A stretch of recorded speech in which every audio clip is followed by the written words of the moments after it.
잠깐 기도하겠습니다. 주님 은혜를 감사합니다. 이 주의 복된 날 귀한 대구난광교회 우리 자연간 있는 우리 청년들과 또 이렇게 하나님 예배를 사모해 나온 모든 일과 함께 같이 말씀 앞에 서게 하심 감사합니다. 부족한 종의 약함을 긍휼히 여기시고 오직 이 가운데 함께 동행하셔서 주의 귀한 말씀으로 우리를 먹이시며 깨닫고 감격하며 복된 길을 나아갈 수 있도록 인도하여 주시옵소서. 처음부터까지 주께 부탁드리며 예수님 이름으로 기도합니다. 아멘. 정말 반갑습니다. 사실은 조금 더 찬양을 하고 조금 더 기도를 해야 하는 게 아닌가 싶은 마음이 저에게 좀 있었습니다. 아직 설교를 할 때가 아니고 더 찬양하고 더 기도하면 좋겠다 싶었어요. 찬양이 좋았다는 얘기입니다. 진심입니다. 네. 너무 뭐랄까요.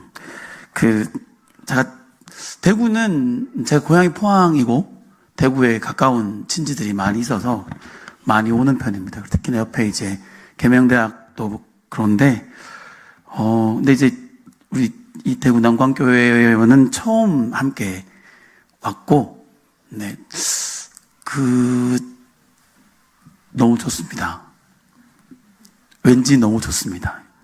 진심입니다. 진짜입니다. 왜 내가 좋아하고 있지 하고 앉아서 가만히 생각을 해보니까 일단은 찬양이 너무 정말 좋았습니다. 저도 나름 이제 패스하겠습니다. 어쨌든 네, 너무 찬양이 은혜스러웠고, 그러니까 이제 이거 진심으로 드릴 말씀인데 우리 난광교 목사님들은 되게 특히나 이 예배에 계신 분들은 좋겠다. 찬양을 듣고 있으면 그냥 설교하고 좀 말씀 메시지가 막 이렇게 막 영감이 막 나올 것 같은데, 그쵸? 네, 여기 목사님 중에 제 후배가 두 분에 계셔가지고 제가 네, 네, 매주마다 이렇게 찬양하는 거죠. 맞나요? 괜히 오늘만 특별히인 거 아니죠? 네, 우리 특별히 좀 제가 시간을 많이 쓰고 있습니다만, 이렇게 찬양을 준비하고 하는 게 정말 많은 에너지도 필요하고, 많은 준비도 필요하고, 또 그럼에도 불구하고 어쩔 수 없이 삑사리들 때문에 힘들기도 하지만, 너무 잘하고 있는 것 같습니다. 그래서 계속 그 길 그렇게 찬양하시고, 준비하시고, 섬겨갔으면 좋겠습니다. 실은 제가 처음 교회에, 그러니까 예배 시간에 한 40분 전에 도착해서, 이렇게, 목사님 기다리면서 이제 예배당 뒤에 앉아 있었는데, 찬양을 준비하는 모습들을 보고 사실은 좀 마음에 특별히 좀 감동이 있었습니다. 네. 그리고 이렇게 청년들이 예배를 준비하면 찬양하는 이 모습들이 계속 이어질 수 있도록 우리 성도님들께서 잘 지지해 주시기를 바랍니다. 예, 지지한다는 거는 뭐 많이 사주셔야 됩니다. 그쵸? 오셔가지고 먹을 것도 사주시고, 네. 우리 성도님들 좋아하는 거 말고 우리 청년들 좋아하는 거.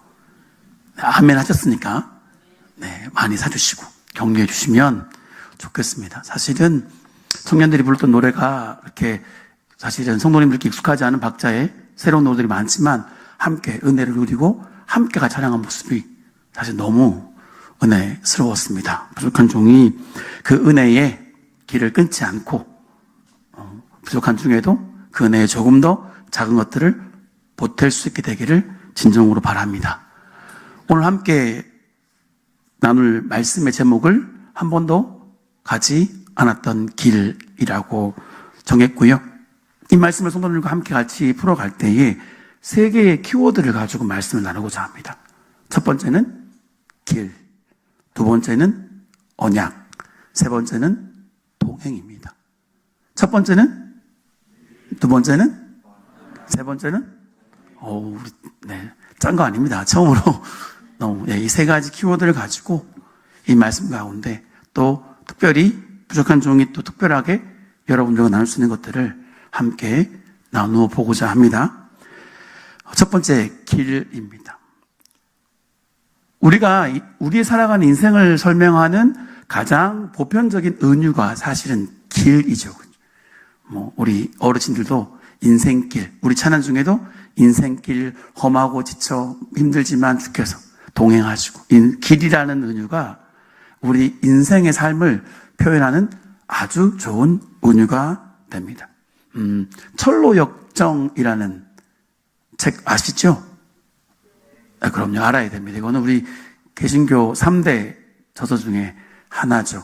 네. 성 어거스틴의 고백록과 토마스 아 캠피스의 영성집인 그리스도를 본받아와 함께 우리 기독교의 3대 저작 중에 하나가 바로 이 존 버년의 철로 역정인데 내용은 바로 천국을 향해 가는 길입니다. 존 버년이 감옥에 있는 동안 쓴 이야기죠. 내용은 청교도의 우리 그리스도인, 우리 신앙의 선배들이 가는 삶의 길이 하나의 길의 비유로 천국까지 나간 그 길을 통해서 많은 유혹도 받고 많은 시험도 받고 환난을 받지만 그러면서도 점점 더 하나님을 향해 나아가는 그 훈련과 연단과 순례의 삶을 길로 묘사하고 있고요.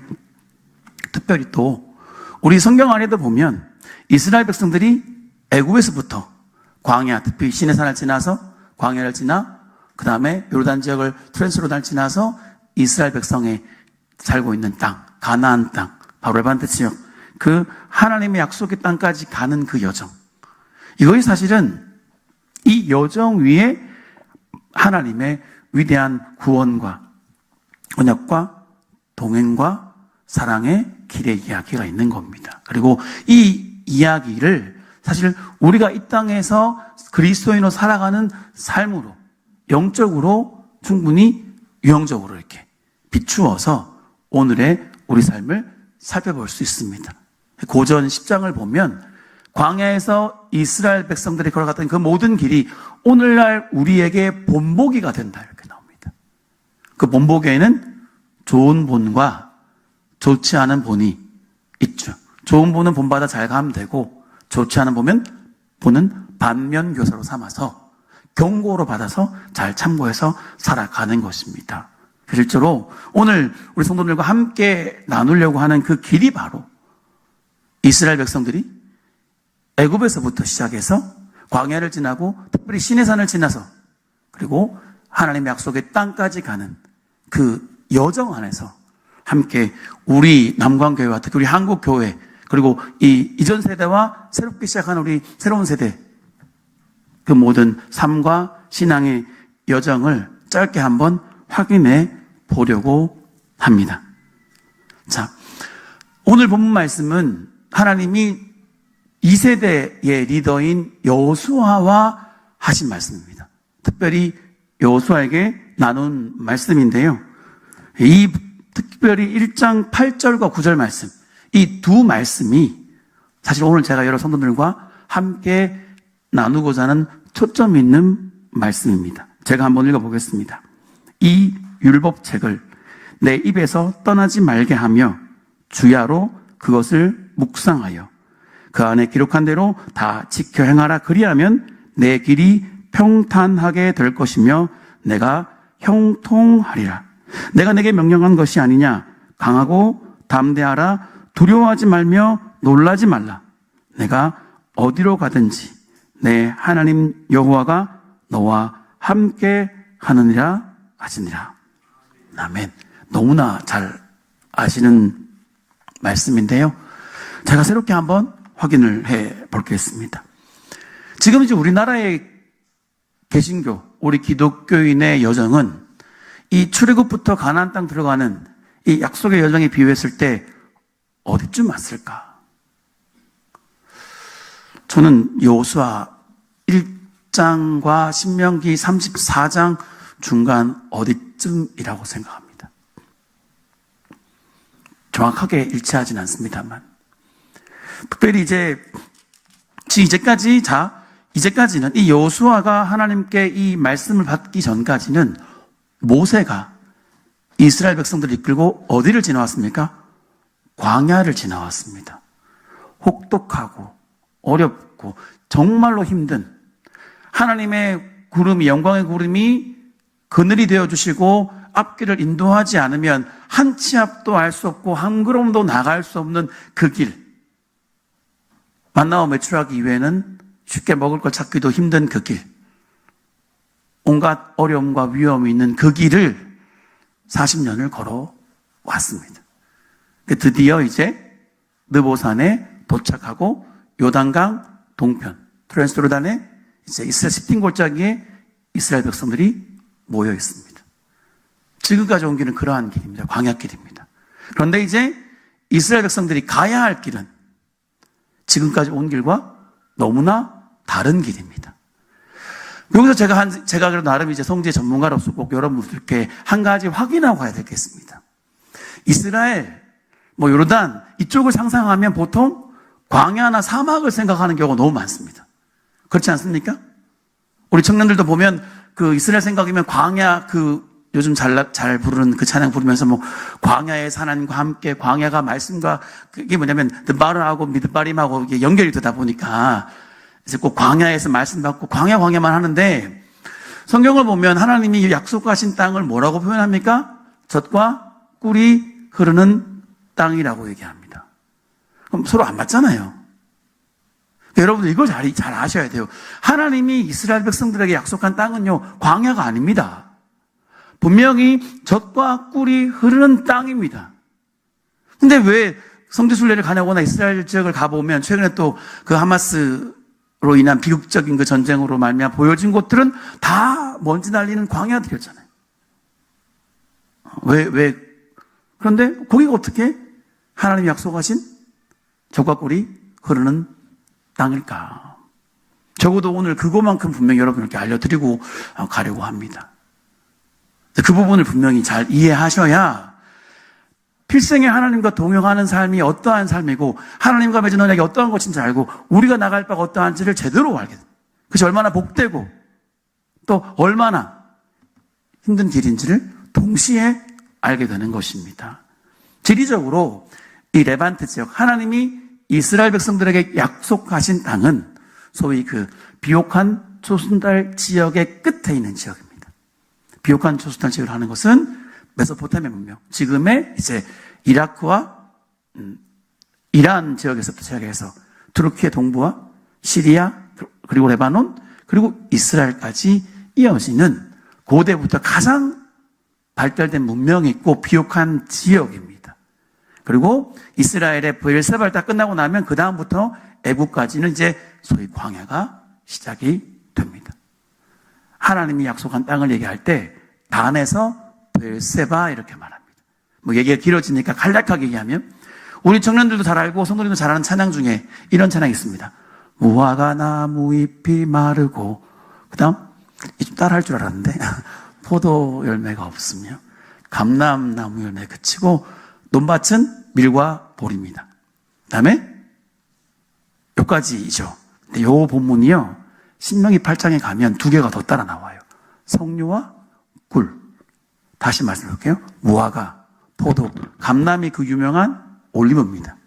그 다음에 밀과 보리, 그리고 그 다음에 석류. 그 다음 꿀은 이게 이제 석청일 수도 있고, 그 다음에 대추야자일 수 있습니다. 어쨌든 이 7가지의 풍성한. 근데요, 지금 이스라엘과 요르단 가면 지금 제가 언급드린 이 7가지 농산물이 세계에서 가장 질이 좋습니다. 진짜 그렇습니다. 근데 이 농산물들이 자라려고 하면 어떻게 했냐면 물이 우리나라처럼 많이 필요 없습니다. 일정량 정도의 물만 있으면 되고 많은 일조량이 필요합니다. 일조량이 무슨 말입니까? 햇빛을 많이 받아야 합니다. 그리고 적절한 시기에 적절한 양의 물이 필요합니다. 이스라엘은 여러분 많이 들어보셨을 거예요. 이른 비와 늦은 비로 우리를 지키시고 먹이시고 이런 표현 만들었죠. 이른 비, 늦은 비. 이른 비는 9월 말 10월 초에 내리는 비고 늦은 비는 3월 말 4월 초에 내리는 비입니다. 9월 말 10월 초에 비가 딱 내리고 나면 그 다음에 밀과 보리를 파종합니다. 그리고 우리의 겨울인 그 시간 동안이 이스라엘 요르단 지역은 우기가 됩니다. 일주일 단위로 보슬보슬 비가 내리면 그 비를 머금고 밀과 보리가 자라기 시작합니다. 그리고 4월 말이 되면 마지막 늦은 비가 내립니다. 그러고 나면 그 다음부터는 건기가 시작되는데 한 달 동안 그 뜨거운 볕을 받아서 세상에서 가장 맛있는 보리와 밀이 자라게 됩니다. 그럼 오순절에 바로 밀과 보리를 추수하게 됩니다. 우리가 오순절은 맥주 감사헌금 드리잖아요. 동일한 시점입니다. 바로 오순절이 바로 맥주절, 맥주 감사절. 그때 밀과 보리를 걷어들이는 거예요. 그게 우리나라하고 이스라엘하고 비슷합니다. 하여튼 그때 세계에서 가장 질이 좋은 밀과 보리가 나게 됩니다. 그 다음 어떻게 할까요? 그 다음부터 5월, 6월, 7월, 8월, 9월, 10월까지 비 한 방울 내리지 않고 30도가 넘어가는 뜨거운 태양이 계속 내리쬐입니다. 근데요, 그 밀을 거둬들인 5월부터 6월, 7월, 8월 4개월간 그 뜨거운 태양을 머금고 마침내 8월 말 9월 초가 되면 세계에서 가장 좋은 올리브와 가장 좋은 대추야자, 가장 좋은 포도가 열리게 됩니다. 그래서 시편 1편에 보면 이런 편 있죠. 복 있는 사람은 누구다? 다 알잖아요. 하나님의 말씀, 율법을 주야로, 아까 읽었던 거 기억나야 됩니다. 여호수아서 1장 8절. 같은 말입니다. 복 있는 사람은 여호와의 말씀을 밤낮으로 묵상하는 사람인데, 그 다음 은유가 나옵니다. 뭐와 같다? 시냇가에 심은 나무 같아서. 그 다음 뭐라 나옵니까? 시절을 쫓아 과실을 맺으며 잎사귀가 마르지 않게 한다. 근데 여기서 한 가지만, 시절을 조차를 정확하게 번역하면 시절을 견뎌가 맞습니다. 여기서 이 열매 맺는 나무는 명백하게 올리브와 포도를 이야기하는 겁니다. 극상품 포도, 극상품 올리브. 이게 나려면요, 늦은 비 4월 비가 내려온 다음부터 5월, 6월, 7월, 8월 넉 달 동안에 떼약볕 그 뜨거운 빛이 내리쬐고 그 빛을 견디고 그 빛을 흡수하고 나면 마침내 극상품 포도와 올리브를 맺게 되는 것입니다. 이게 바로 복 있는 사람이고, 이렇게 이 땅은 거의 7, 8개월 동안 비가 한 방울도 안 오는 떼약볕 그런 광야 같은 땅이지만 젖과 꿀이 흐르는 땅이 됩니다. 저만 은혜 받고 있는 분위기 좀 전달이 좀 됐습니까? 적어도 이제 뭘 설명드리냐면, 건기가 되면, 건기에 거기를 가면 진짜 광야 같겠구나. 우기에 가면 정말 살기 좋겠구나. 근데 우기가 우리 겨울입니다. 그 성지순례를 보통 우기에 갑니다. 건기에 가면 더워 죽습니다. 우리 청년들이나 8월 가지, 성도님들은 이렇게 8월을 가면 안 됩니다. 근데 이제 가르치는 분들이 너무 조금 뭐랄까요? 조금 부주의하게 광야 이거 강조하다 보니까 실제로 이스라엘 땅이 얼마나 젖과 꿀이 흐르고 좋은 땅인지, 특히 좋은 먹거리들이 나는 땅인지, 하나님의 복된 땅인지 놓치게 만듭니다. 정리합니다. 그 땅은 분명 건기 때 가면 매우 황량하고 거칠고 아무것도 없는 땅인 것 같지만 그 건기를 잘 견뎌낸 복된 나무들이 세계에서 가장 좋은 올리브와 무화과와 대추야자를 맺는 아주 좋은 땅, 젖과 꿀이 흐르는 땅인 것입니다. 이때 아멘을 해도 좋은데, 우리가 받은 바의 그 약속의 땅이 그러합니다. 이거는 성도님들 다 아실 거라고 생각했는데요. 우리 대한민국이 어떠합니까? 제가 이제 이래봬도 제가 좀 젊습니다. 왜 안 믿으시는 분이 계시죠? 제가 모자를 안 써가지고, 제가 모자를 쓰고 벗으면 한 20년 차이 막 납니다. 제가 50대 초반, 아무도 안 놀리시지? 속으로 지금 70대 아니었나 그러진 않죠? 하여튼 왜 이렇게 제가 하냐면, 저는 한참 우리나라가 잘 살아보세요 하고 열심히 일하고 막 고속적으로 성장하던 그 시절의 어린 나를 보내서 잘 알지 못합니다만, 우리가 틈틈이 한 번씩 보게 되는 사진들을 보면 그런 사진 있잖아요. 어느 어머님이 꼬맹이를 등에 들쳐업고 기도하는 사진들 많이 보셨죠? 그걸 제가 안 띄워도 아실 거라고 생각합니다. 지금부터 약 100년 전, 90년 전에 이 땅은 세계에서 가장 가난하고 옆 나라부터 압제를 받고 있는 아무런 희망도 소망도 기회도 없는 땅이었습니다. 다른 데 어디 가서 기댈 데가 없고 바랄 데가 없어서 아예 등쳐업고 30리를 걸어가서 오직 하나님만 붙들고 하나님께만 기대를 걸고 하나님의 도움을 구하고 하나님께 매어 달렸던 곳입니다. 우리 연세 되신 우리 권사님들 물론 다 보니까 저랑 비슷한 연배처럼 보이시긴 한데 요즘 다들 너무 곱게 하고 다니셔가지고 나이를 제가 확인하기 힘듭니다만 기억나시죠? 그때는 그랬지 않습니까? 그러고도 이 나라에 전쟁이 나고 많은 외국인들이 저 나라에는 희망이 보이지 않는다. 아무것도 어떤 희망도 없다라고 리포트를 남겼던 곳이 바로 우리나라 아닙니까? 그랬던 우리나라가 지금은 어떻게 됐습니까? 도대체 얼마나 더 복을 받아야 복을 달라는 기도를 멈출까요? 제가 10년만 되면 늘 마음이 조금 약간 약간 안 좋은 표현으로 막 속이 배알이 꼴리는 그런 느낌을 받습니다. 새해만 되면 뭐라고 우리가 서로 인사합니까? 새해 복 많이? 얼마나 더 받아야? 얼마나 더 받아야? 그러니까 다른 나라는 모르겠습니다만 적어도 대한민국에 살고 있는 우리 그리스도인들은 이제 그 축복 이제 그만해야 되지 않습니까? 죄송합니다. 사실은 그 복을 많이 받는 거는 원래 하나님 주신 약속이었어요. 그리고 하나님은 적어도 우리나라에는 그 어떤 나라보다 그 약속을 온전하게 지키셨죠. 혹시 다르게 생각하시는 분 있으십니까? 도대체 얼마나 더 받아야? 제가 시간을 줄이고 짧게 말씀드린다만 우리는 우리 역사만 돌이켜봐도 우리 역사가 그렇게 순탄하지는 않았습니다.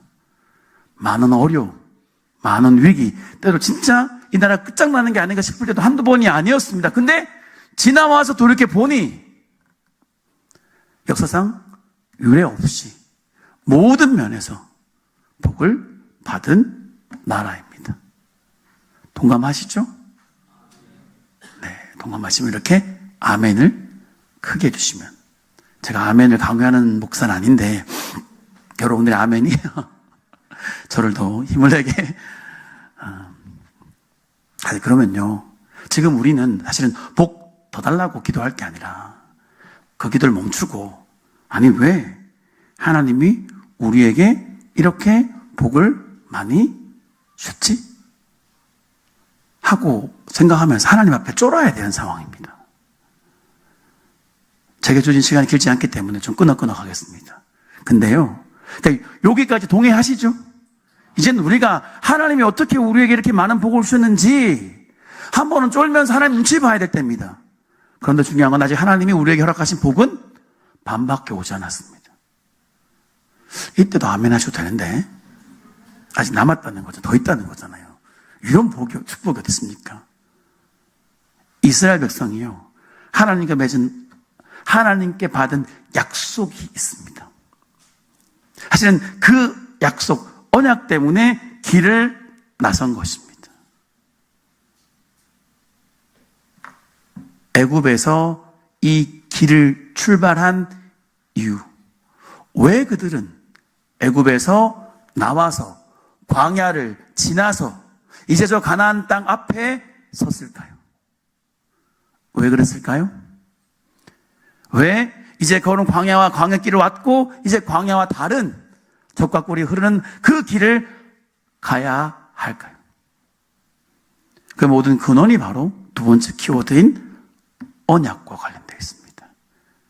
언약, 이제 우리 성경 이름이 사실은 뭡니까? 우리의 성경책의 제목이 뭐죠? 구, 약, 신, 약이죠. 이 약이 메디슨이 아닌 건 다 아시죠? 우리 청년들 웃자고 한 얘기인데 반응을 좀 해주시면 죄송합니다. 이 약이 먹는 약이 아니고 약속이죠. 근데 그게 프라미스라고 하지 않고, 여러분 영어 성경을 보시면 카비넌트 혹은 테스타멘트라고 적혀있습니다. 그 근원어가 히브리어로 메리트입니다. 뜻은 이렇게 됩니다. 상호 자발적인 공적인 약속. 한번 따라해 볼까요? 상호 자발적인 공적인 약속. 이걸 언약이라고 합니다. 하나님과 하나님의 백성 사이에는 근원적인 이 상호자발적인 약속이 있었습니다. 하나님이 특별히 아브라함과 결정적으로 이 언약을 맺었습니다. 그게 어디 나와 있는지 여러분들 다 아십니다. 제가 내게 할 수 있습니다. 창세기 12장 1절 이하에 보면 너는 본토 친척 아버지 집을 떠나 내가 내게 지시할 땅으로 가라. 다 왜 모른 척가 다 알잖아요. 아시잖아요. 그렇죠? 그럼 내가 너를 크게 하고 복을 주어 복되게 할 거다. 너를 축복하는 자에게 내가 복을 내리고 너를 저주하리니 땅의 모든 족속이 너로 말미암아 복을 얻으리라. 너는 복이 될지라. 여기서 두 가지가 구분 딱 해야 됩니다. 첫 번째는 복을 주겠답니다. 바라크. 바락 오바마 할 때 그 바락이 히브리어입니다. 복을 주다라고는 동사예요. 명사는 바라카. 바락. 복을 준다. 복을 줄게 내가. 그 다음 두 번째 명령이 나옵니다. 복이 되라. 이게 하나님과 아브라함 사이에 맺은 상호 자발적인 공적인 약속입니다. 하나님 편에서 하셔야 될 건 뭐냐면 복을 주시는 거예요. 그리고 아브라함이 이제 하나님께 드려야 될 건 뭐냐? 복이 되는 겁니다.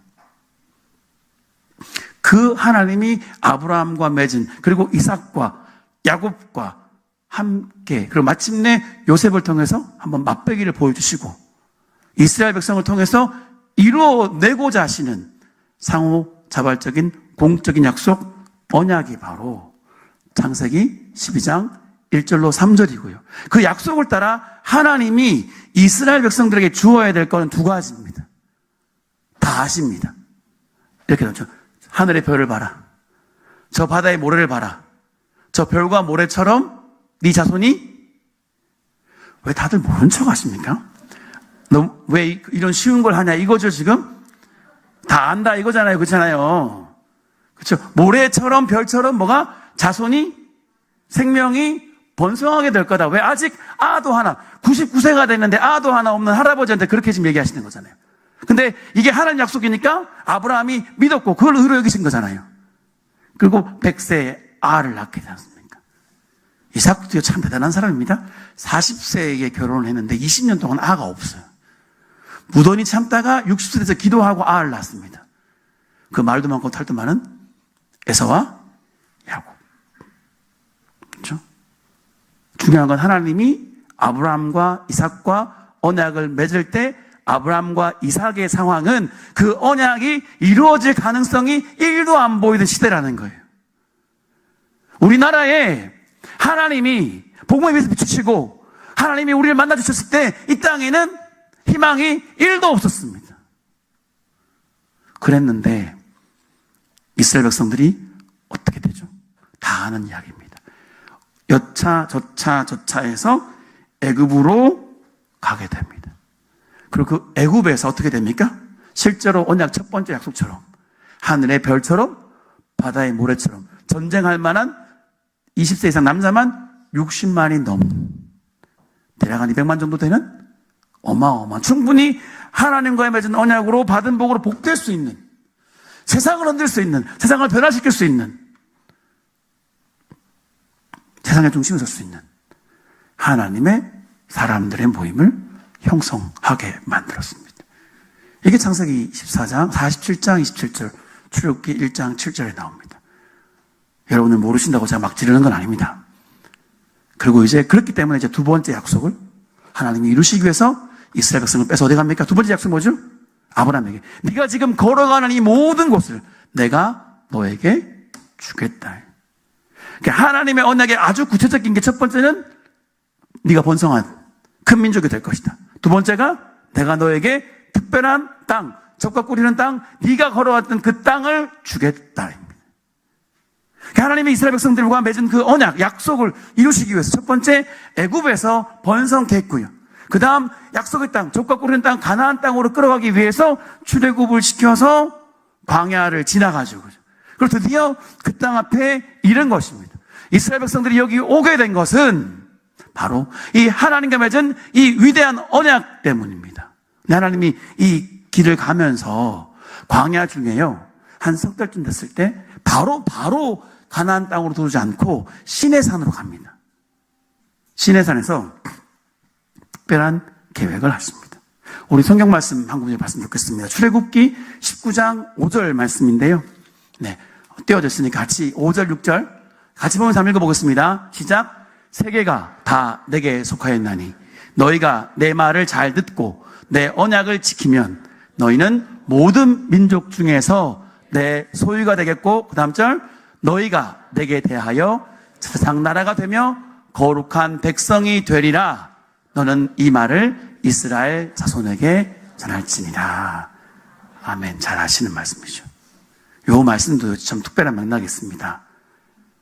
제가, 목사님 죄송합니다. 제가 시간을 얼마나 더 쓸 수 있죠? 네. 그래도 되겠습니까? 정말 편하게 씁니다, 제가. 네. 요 이야기를 어디서 하신 거냐면, 시내산에서 했어요. 자, 하나님이 이스라엘 백성들을 애굽에서 끄집어낼 때 이유가 뭐였습니까? 두 번째 언약을 지키기 위해서. 가나안, 족과 꿀이는 가나안 땅으로 데리고 가려고 지금 끄집어냈잖아요. 근데 3개월째 됐는데, 그냥 광야하고 돌산밖에 없는 시내산에 도착한 거예요. 그럼 이스라엘 백성들 마음 어떻겠습니까? 이거 계약 뭔가 문제 있는데? 우리를 족과 꿀이 흐르는 땅으로 데리고 온다고 하셔놓고 왜 우리를 이런 험한 바위산으로 끌고 왔는가? 이거 제대로 온 거 맞습니까? 하나님 맞습니까? 라고 질문할 수 있는 상황에 하나님이 이 말씀을 하신 겁니다. 내가 너희와 언약을 맺고자 한다. 하나님의 특별한 계획입니다. 아브라함과 이삭과 야곱과 요셉과 함께 언약을 맺고 그 언약을 이루시며 하나님 함께 하시면서 보이셨던 그 비전. 그것을 이루기 위해서 이제 번성하게 했던 이스라엘 백성들을 돌밖에 없고 광야밖에 없는 이 시내산에서 함께 언약을 맺고자 하십니다. 그러면서 그들에게 복을 주신 이유를 설명합니다. 너희는 내 소유가 되고, 특별히 이건 기억합시다. 따라합니다. 제사장들의 나라. 네, 우리 번역은 제사장 나라로 되어 있습니다. 오늘은 한 복수입니다. 제사장들의 나라가 될 것이다. 그러니 나와 언약을 맺자. 이스라엘 백성들이 알겠습니다 하고 언약을 맺습니다. 그 언약을 맺을 때 하나님이 특별하게 선포하신 게 뭐죠? 다 아십니다. 바로 십계명입니다. 요 다음 장 출애굽기 20장을 보면 바로 하나님이 이스라엘 백성들이 하나님과 언약을 맺고 받은 복으로 복되게 세계의 중심이 되고 제사장들의 나라가 되게 하기 위해서 그들이 지켜야 될 약속, 그게 바로 십계명이고, 십계명이 뒤를 이어서 21장부터 23장까지 쭉 이어진 바로 언약서가 됩니다. 그리고 그 다음 절 같이 보겠습니다. 출애굽기 24장 5절 좀 말씀 좀 띄워주시겠습니까? 다음 절 출애굽기 24장. 네, 제가 같이 좀 약속을 했는데 약속이 좀 약간 삑사리가 났죠. 24장 6절 같이 한번 읽어보겠습니다. 6절입니다. 시작. 모세가 피를 가지고 반은 여러 양품에 담고 반은 제단에 뿌리고, 다음 절, 언약서를 가져다가 백성에게 낭독하여 듣게 하니 그들이 이르되 여호와의 모든 말씀을 우리가 준행하리이다. 그 다음 절, 모세가 그 피를 가지고 백성에게 뿌리며 이르되 이는 여호와께서 이 모든 말씀에 대하여 너희와 세우신 언약의 피니라. 아멘. 계약한 겁니다. 언약한 겁니다. 하나님이요, 하나님이 하실 거 첫 번째 번성한 거 딱 이루시고, 두 번째 땅을 주시기 전에 야, 나랑 계약부터 하자. 니들 할 거 기억해. 내가 주는 계명대로 살겠냐? 살겠습니다. 그리고는 공적인 계약서를 딱 맺습니다. 언약의 피를 뿌리고, 그 다음 뭐죠? 나는 이제 너희에게 땅을 주겠다. 그럼 너희는 내 계명을 따라 복된 길로 가라. 이렇게 되는 것입니다. 많은 이야기들을 드릴 수 있습니다만 핵심적인 건 하나만 더 말씀드리면, 왜 하나님은 이스라엘 백성들에게 첫 번째 복과 두 번째 복을 그냥 한번 다 주시면 좋겠는데 그 사이에 이 광야로 데리고 와서 훈련과 연단의 기간을 거치면서 왜 언약을 맺었을까? 이게 제가 이제 이 말씀 앞에서 오늘 요즘 우리 한국 사회를 보면 너무나 깊이 중첩되는 느낌 받습니다. 요즘 우리 한국 사회가, 요즘 우리 한국 교회가 보통 많이 쓰는 용어가 뭡니까? 위기다라는 얘기를 많이 하죠. 위기 맞습니까? 제가 보기에도 뭐 저출산부터 시작해서 그다음에 결혼율도 없어지고 떨어지고 그리고 탈종교가 가속화되고 세속화 심해지고 그다음에 여러 가지 지금 인플레라든가 전쟁이라든가 전염병도 나고 그게 교회에 많은 피해를 주고 물론 우리 대구 영광교회는 전혀 그런 피해를 안 받고 있는 분위기이긴 합니다만 괜히 얘기했다 싶긴 한데 다 위기라고 생각하죠. 혹독한 광야 같습니다만 그런데 우리가 잠깐만 걸어왔던 길들을 돌이켜보면 하나님이 여전히 우리에게 말할 수 없는 복을 그분의 약속을 따라 주셨습니다. 제가 보기에 하나님은 아직 우리에게 주신 게 반밖에 안 되는 것 같습니다. 그런데 잠깐 멈추신 것 같아요. 왜? 제가 청년 집회 사역들을 많이 하면서 늘 반복해서 했던 이야기가 있습니다. 우리 청년들에게. 만약에 네가 우연히 로또를 샀는데 당첨이 되면 하나님이 널 버렸다고 생각해라. 라고 이야기합니다. 왜요? 돈 10억이 무서운 줄 모르고 어떻게 쓰는지 관리를 해본 경험이 없는 사람에게 10억은 복이 될 가능성보다는 본인과 가족과 이웃에게 저주가 될 가능성이 99.9999%이기 때문에 그렇습니다. 나이가 들수록 점점 이 말에 동의가 되실 겁니다. 아직 동의가 안 된 건 뭘 모르는 어린 것이라는 거죠. 무척한 얘기인데 참. 다 속으로 동의하셨죠? 아직 그 힘을 제대로 쓸 수 있을 만큼 훈련이 안 된 사람이 힘을 갖게 되면 그건 복이 되기보다는 저주가 될 가능성이 비교할 수 없을 만큼 더 큽니다. 왜 우리가 젊은이들이 더 공부하고 더 훈련하고 준비해야 됩니까? 내가 여러분들이 어느 날 여러분들이 돈과 명예와 힘을 얻게 될 겁니다. 근데 그거 제대로 잘 사용하려면 지금 제대로 잘 준비하고 훈련받아야 돼요. 돈 제대로 관리할 수 있고 명예 제대로 관리할 수 있고 권력 제대로 사용할 수 있도록 훈련이 되어야 그게 뭐가 됩니까? 나에게도 이웃에게도 복이 될 수 있는 거죠. 네, 하나님이 걱정하는 부분이 바로 그 지점인 것 같습니다. 적어도 출국기의 과정에서 하나님은 그 이스라엘 백성들을 굳이 시내산에서 불러서 여기서 언약을 맺으신 이유는 바로 그 부분인 것 같습니다. 하나님이 말할 수 없는 복을 더 주려고 갖고 계신데 이 복을 그냥 줬다가는 이게 얘들한테 자칫하면 뭐가 될 수 있다? 네. 저 자신의 삶을 돌아보면 정말 소름 돋도록 동의가 되는 말씀입니다. 여러분들은 어떠십니까? 받을 복을 하나님 보시기에 합당하게 하나님 명령대로 하나님 눈치 보며 잘 사용할 준비가 안 되니까 복을 더 달라고 하는 기도는 매우 위험한 기도입니다. 따라합니다. 아멘. 별로 하고 싶지 않았겠지만 사실 이유는 이게 하고 싶지 않으시겠지만 하셔도 상관없습니다. 왜? 복은 하나님 주신 약속이거든요. 굳이 우리가 안 구해도 주실 거거든요. 따라합니다. 아멘. 더 클 줄 알았는데 소리가. 이건 성경에 있는 내용이기 때문에. 그러니까 기도를 잘해야 돼요. 축복을 잘해야 되고 이미 약속하신 거 믿고 가면 되지. 오히려 우리는 어디에 초점을? 하나님 지금 우리 한국교회를 향해서 특별하게 지금 지켜보고 있는 것 같습니다. 그렇죠? 하나님 분명히 우리와 맺은 그 언약을 따라서 정말 복에 복이 되도록 부어주신 줄로 믿습니다. 왜냐면요, 일단 그 구절 하나 보고 가겠습니다. 신약에 베드로전서 2장 9절 말씀 같이 한번 볼까요? 한번 띄워봐 주십시오.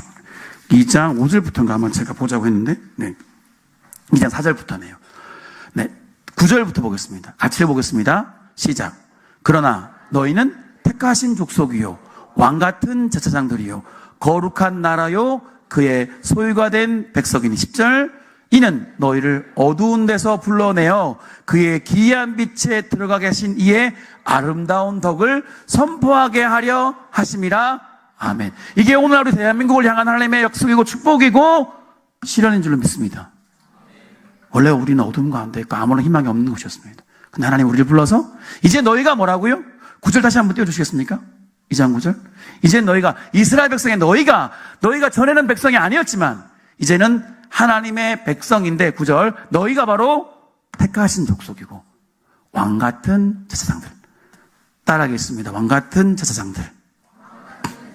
요게 히브리어 번역이 조금 문제였는데 요게 바로 아까 출애굽기 19장 읽었던 제사장들의 나라의 히브리어 번역을 우리말로 바꾸다가 왕같은 제사장들이 되어버린 겁니다. 왜? 이 멜레크가 뭐냐면 왕이 통치하고 그곳이 나라입니다. 그러니까 하나님의 나라는 사실 하나님의 통치가 있는 지역을 말하는 겁니다. 그러니까 하나님의 통치가 있는 그곳이 하나님 나라고 그럼 그 통치자는 누구십니까? 하나님이시네요. 왕이신 하나님. 그러니까 왕, 통치, 나라는 동의어입니다. 그래서 출애굽기 19장에 제사장들의 나라하고 베드로전서 2장 10절에 너희가 바로 왕같은 제사장들이라가 동의어입니다. 처음 들으셨죠? 아닌가요? 의외로 잘 모르는데? 그럼 이 말 뜻이 뭐냐? 그러니까 왕같은 제사장들하고 제사장들의 나라하고 교회가 동의어라는 겁니다. 마틴 루터가 종교개혁을 하면서 했던 중요한 교리가 있습니다. 바로 만인 제사장설이라는 교리입니다. 이게 모두가 다 목사가 돼가지고 막 축복하라는 얘기가 아닙니다. 모두가 다 이 세상에서 우리 성도들이 세상에서 뭐와 같은 존재? 제사장들 같은 존재. 뭡니까? 축복을 받은 축복으로 축복을 흘러가게 하는 존재입니다. 복이 되는 존재. 창세기 12장 3절처럼 복의 근원이 되는 존재. 너를 축복하는 자에게 내가 복을 내리고 너를 저주하는 자에게 내가 복을 저주하리니 땅의 모든 족속이 너로 말미암아 복을 얻으리라. 이 약속이 이스라엘 백성이었다가 지금은 예수 그리스도의 십자가의 피와 성령의 내주하심으로 바로 대한민국 교회에 주신 약속이 되었다는 것입니다. 아멘. 네. 그래서 아브라함과 이삭과 야곱과 맺었던 하나님의 언약이 오늘 이 대한민국 우리 대구 남광교회와 함께 하고 있음을 믿습니다. 그리고 하나님은요 이미 말할 수 없는 복을 주셨습니다. 아멘이시죠? 아직도 좀 부족한가요? 또 지금 우리가 생각도 못할 만큼의 복들을 예비하고 계십니다. 왜? 복되게 하셔야 되니까. 근데 지금 잠깐 중간에 광야 같은 멈춤이 있죠? 왜? 제가 하나님 보시기에 요즘 우리 한국교회 보면 내가 이 복을 더 줬다가는 얘들이 이게 저주가 되는 건 알까? 저만 그렇게 생각합니까? 조금 마음에 걸리시겠지만 교회를 향해 우리 자리를 향해 이 나라를 향해 한번 깊이 묵상해 보십시오. 중요한 건 복을 주시는 분도 하나님이시고 복되게 이끄시는 분도 하나님이시니 오직 하나님을 두려워하고 그 길을 따라가면 지금 우리 앞에 보이는 모든 이 위기라든가 모든 어려움들은 아무것도 아니고 마침내 우리가 시절을 쫓아 열매를 맺게 하는 하나님의 도구와 하나님의 경륜의 과정일 뿐임을 믿습니다. 네. 그래서 바로 지금 이스라엘 백성들이 광야를 지나서 이제 막 가나안 땅에 들어가는 것처럼 우리 대한민국은 그간에 우리 교회는 그간에 정말 세계에 유례가 없을 만큼 발전해 왔지만 그 모든 과정에 많은 질곡과 어려움과 유해 있음에도 불구하고 이제 세계에서 우리를 선도국이라고 얘기를 하지 않습니까? 아직 우리가 느끼기엔 선도국 같지 않고 여전히 많은 어려움들이 있음에도 불구하고 제가 해외를 많이 나갑니다. 거의 북극과 남극을 제외하고는 다 가본 것 같아요. 최근 5, 6년 동안 보면 우리나라 시민들을 향한 외국인들의 시선이 엄청 많이 바뀌어 있습니다. 옛날에는 맨날 너 부르면 뭐 중국인이냐 일본인이냐 그러던 애들이 안녕하세요 그러고요. 그 자존심 높은 유대인도 그럽니다. 한국인으로 인사를 합니다. 그리고 동남아든 중동이든 동부유럽이든 우리 한국을 향한 엄청난 선망을 가집니다. 부러워합니다. 우리도 너희처럼 되었으면 좋겠다고 합니다. 진정으로. 현재 세계에서 인정받는 선도국 중에 제국주의로 남의 나라를 빼앗지 않고 빼앗겼다가 독립해서 선도국이 된 나라는 우리나라밖에 없기 때문에. 그렇지 않습니까? 왜 저만 이렇게 은혜가 되는 이 느낌일까요? 다 너무 잘하는 이야기라서 그렇습니까? 그게 세계 나가보면 눈에 선합니다. 지금 너무 좋은 시기인 것 같아요. 너무 좋아요. 근데 한편으로 위기가 있습니다. 하나님 지금 우리를 시험하시는 것 같아요. 이때 우리가 어떻게 해야 됩니까? 어떻게 해야 되죠? 사실은 간단합니다. 세 번째 키워드 이제 다 왔습니다. 뭐였죠? 세 번째 키워드가? 동행. 누구와? 죄와? 내 욕심과? 세상과? 견뎌줘서 감사합니다. 하나님과 동행하는 거죠. 동의하시죠? 하나님 우리와 동행하심으로 우리가 형통합니다. 그냥 제가 설명을 드립니다. 요셉의 모습이 바로 그 하나님과 동행하는 자가 누리게 될 복으로 말미암아 세상의 변화를 보여주는 작은 샘플 같습니다. 잘 보세요. 요셉의 일생을 이야기할 때 그 성경에 나오는 중요한 두 단어가 있습니다. 창세기 39장에 보면 하나님이 요셉과 동행하심으로 형통했더라라고 나옵니다. 근데 제가 이 본문을 읽다가 성경을 집어 던질 뻔했습니다. 왜? 놀라시라고 말씀드렸는데 아무도 반응이 많이 지루한가요? 이게 어디서 나오냐면 요셉이 보디발의 집에 있을 때, 그리고 그 보디발의 아내의 모함으로 감옥에 있을 때, 감옥에서 이렇게 나옵니다. 감옥에 있는데 하나님이 동행하심으로 요셉의 삶이 형통했더라. 진짜 순간 욱해가지고 이게 무슨 동행이고 이게 무슨 형통인가. 우리 청년들 표현으로 다들 동의를 안 하시죠? 저만 쓰레기인가요? 솔직히 생각해 보십시오. 하나님 동행하시고 형통하면 아버지랑 지금 그 좋은 초장에 있고 집에 있어야지. 그런 생각 안 해보셨어요? 우리 젊은이들? 젊은 때 패기는 이런 거 궁금해하고 질문하는 거예요, 하나님께. 덤빌 수 있어야 돼요. 하나님 그거 기대하시는데 사실은. 아무 생각 없이 믿습니다. 이거 하나님 별로 안 좋았습니다. 제대로 알고 제대로 믿길 바라시거든. 때로는 하나님 의도적으로 답 안 하고 계세요. 어떻게 감옥에 있는 게 동행입니까? 어떻게 형통입니까? 우리는 이미 답을 알고 있으니까 지금 여러분도 여유 있는 거죠. 왜? 요셉이 30세가 되어서 마침내 누구 앞에? 바로 앞에 섰고 그 이후에 어떤 일을 했는지 다 알기 때문에 지금 여유 있는 거잖아요.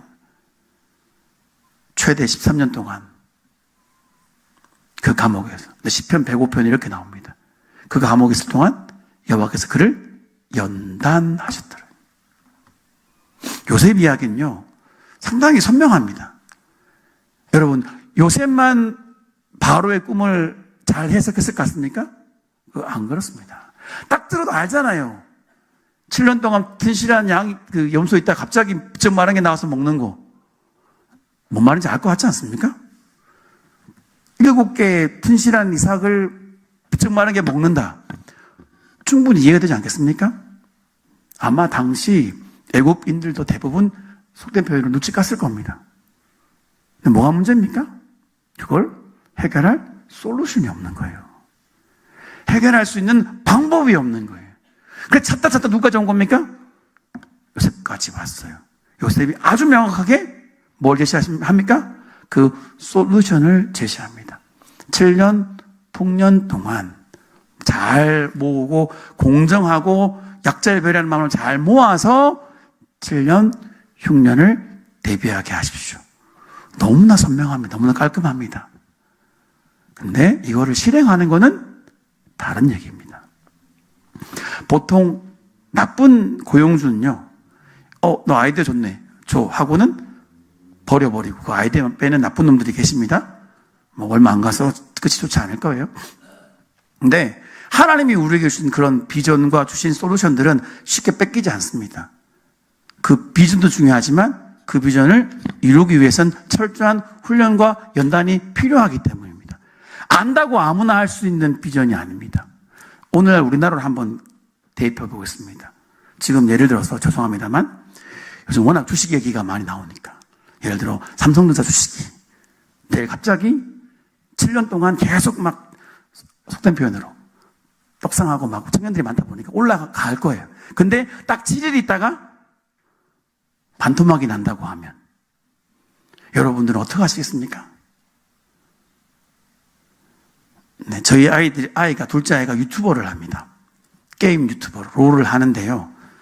아칼리라고 요건 죄송한 우리 청년들만 아는 네, 반응 보이는 걸 알았다는 거죠. 나름 유명합니다. 세계 1위도 하고. 그래서 이 친구가 이 친구란다. 둘째가 나름 공략법을 써놔요. 그럼 그걸 읽은 분들이 뭐라고 하는지 아세요? 빨리 내려주세요. 왜? 나만 알겠다는 거잖아요. 왜? 나만 아이들 표현으로 꿀 빨고 나만 이익을 보고. 청년은 웃자고 제가 무리하고 있는데 별로 반응이 없는데? 우리 어르신들 다 이해되셨죠? 그렇죠? 뭡니까? 좋은 정보 있으면 어떻게 해요? 나만 딱 취하고 그걸 이용해서 내 배만 불리려고. 그럼 어떻게 됩니까? 함께 공멸하는 겁니다. 왕 입장에서 정말 좋은 솔루션을 다 받았어요. 당시 애굽에 있는 그 많은 이제 신하들을 보면서 어떤 마음이 들었을까요? 그 누구에게도 맡길 수가 없는 거예요. 믿을 수가 없는 거예요. 누구만 믿을 수 있습니까? 요셉만 믿을 수 있는 거예요. 왜? 요셉은 억울함 중에도 오직 하나님만 경외하고 하나님 눈치만 바라보고 정의롭고 공의롭게 그 삶을 살아갔고 그 모든 것들을 관리해서 그 위기를 이겨낼 수 있는 준비가 되어 있었기 때문입니다. 너무나 당연한 이야기입니다. 그래서 하나님이 요셉과 동행하고 형통한 길이 감옥에서 최소 10년 이상 필요했던 겁니다. 특히 우리 젊은이들 왜 내게는 기회가 오지 않는가? 내게 얼마만 주어지면 난 잘 될 것 같은데 아닙니다.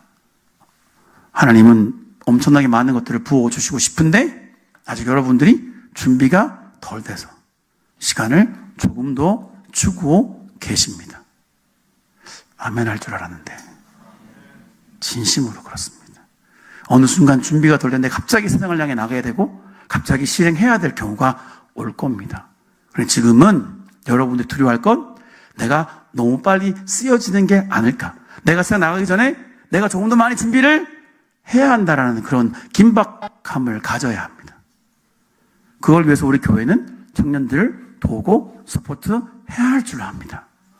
마치 모세가 여호수아를 세우는 것처럼. 그리고 그 모든 일의 가장 중심은 뭐라고요? 여호수아가 자기 욕심이나 세상이 아니라 하나님과 동행하게 하는 것. 이제 이 긴 이야기의 끝을 제가 맺어야 할 것 같습니다. 여호수아는 지금 이스라엘 백성들 이세대와 함께 한 번도 가보지 못한 길 앞에 서 있습니다. 그 길까지 오게 된 이유는 하나님과 맺은 그 위대하고 거룩한 공적인 약속 언약 때문이었습니다. 그리고 거기까지 온 것도 하나님이 그들과 함께 동행하셨기 때문에 그곳에 와 있습니다. 그리고 하나님 그에게 말씀하십니다.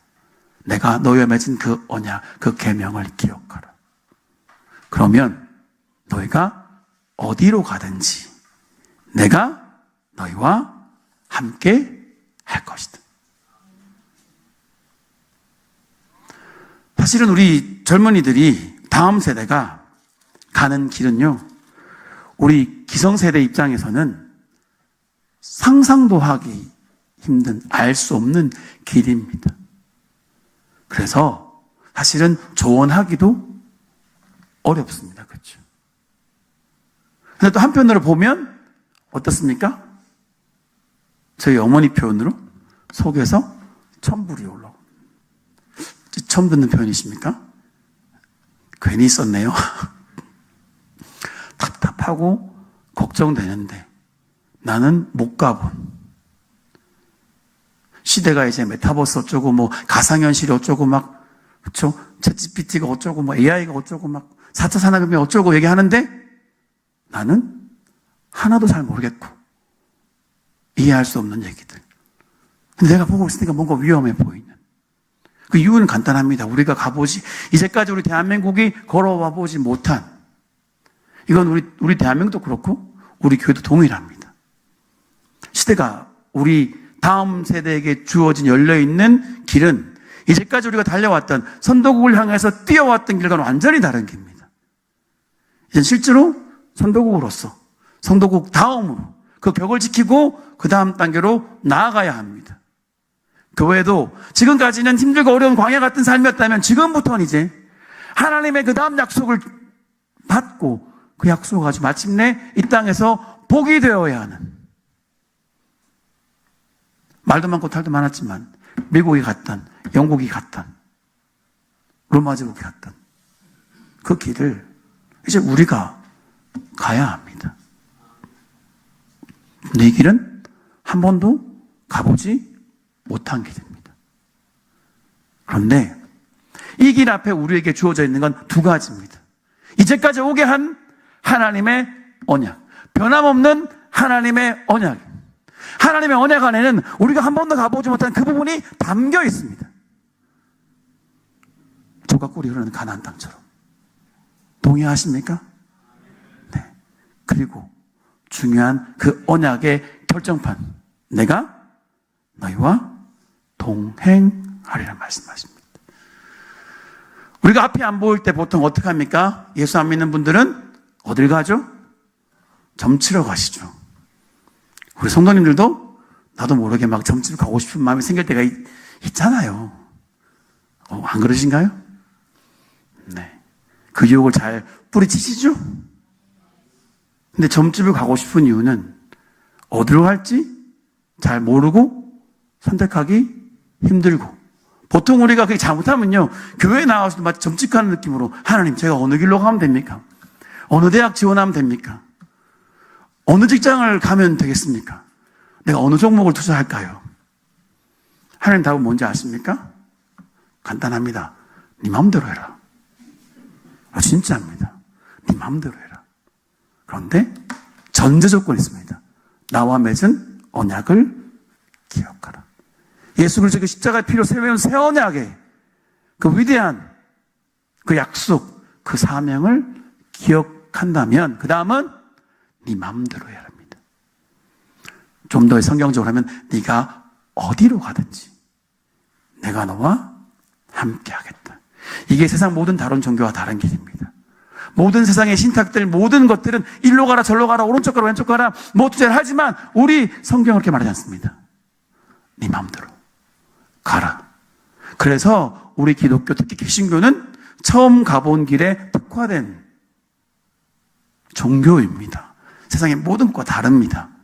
왜? 늘 새로운 길을 가는데 익숙합니다. 새로운 기술을 활용하는데 익숙합니다. 사실 우리 종교개혁을 이룰 때요, 결정적인 그 시대 최고의 기술이 있었습니다. 구텐베르트가 만들었던 금속 활자술. 그 전까지 책은 필사했습니다. 근데 이제 금속 활자가 나오니까 어떻게 합니까? 책을 막 찍어낼 수 있습니다. 그때 그걸 루터가 이용해서 뭘 합니까? 독일어로 번역한 성경을 뿌려버립니다. 그래서 많은 이들에게 당시 로마 가톨릭의 타락한 모습들, 성경을 왜곡한 모습들을 순식간에 보여줍니다. 그래서 마침내 그 선한 종교개혁을 이룰 수 있게 됩니다. 이후로도 우리 개신교 청년들이 가장 좋은 게 뭐냐면 새로운 기술 정말 잘 사용합니다. 한국계 목회자만큼요, 항상 뭐 2023 트렌드, 그리고 뭐 늘 저도 맨날 강의하는 것 중에 하나가 뭐 메타버스 시대의 뭐 선교 이런 거. 저도 막 이유 뭡니까? 새로운 시대에 대한, 새로운 변화에 대한, 한 번도 못 가본 길에 대한 두려움이 없습니다. 왜? 하나님의 약속이 그 안에 있기 때문입니다. 하나님은 이 길로만 가라가 아니고 내가 너와 맺은 그 언약을 기억하면 어디든지 가라. 네 마음대로 해라. 내가 너와 함께 하겠다. 그 약속이 마태복음 마지막 장 18절 이하에 나옵니다. 예수께서 나와 말씀하여 이르시되 하늘과 땅의 모든 권세를 내게 주셨으니 그러므로 너희는 가서 모든 민족을 제자로 삼아 아버지와 아들과 성령의 이름으로 세례를 베풀고 내가 너에게 분부한 모든 것을 가르쳐 지키게 하라 볼지어다. 내가 세상 끝날까지 너희와 항상 함께 있으리라. 아멘. 그러므로 우리는 이제 새로운 길, 우리가 한 번도 가보지 못한 길 앞에 서 있는 우리 장학관에 있는 우리 젊은이들, 우리 대구 난강교회 청년들을 향해서 축복할 수 있고 권면할 수 있고 지원할 수 있을 줄로 믿습니다. 하나님이 우리의 길에 동행하십니다. 이제까지 함께 동행하셨듯이 우리가 한 번도 못 가본 이 길, 우리 다음 세대 갈 그 길에도 동행하실 것이고 위대한 하나님의 언약이 우리를 지키시고 인도하시고 마침내 받은 복으로 복되게 하실 줄로, 우리가 상상도 못할 일들을 이루어 주실 줄로 믿습니다. 그러므로 우리는 하나님만 두려워하며 하나님 눈치만 바라보며 하나님 내게 하신 그 약속이 무엇인지, 하나님 내게 주시고 원하시는 그 하나님의 사명이 무엇인지 바라보며 하나님의 도움을 구하며 성령 안에서 나아가게 되면 한 번도 가지 못한 이 길이 주님을 찬양하며 주님의 기쁨이 되는 길이 될 줄로 믿습니다. 기도하겠습니다. 사랑의 주님 감사합니다. 늘 우리와 동행하시는 주님, 우리에게 귀한 언약을 주시고 예수 그리스도 그 십자가의 피로 공적으로 그 언약을 맺어주시고 마침내 늘 이루심으로 복되게 하신 줄로 믿습니다.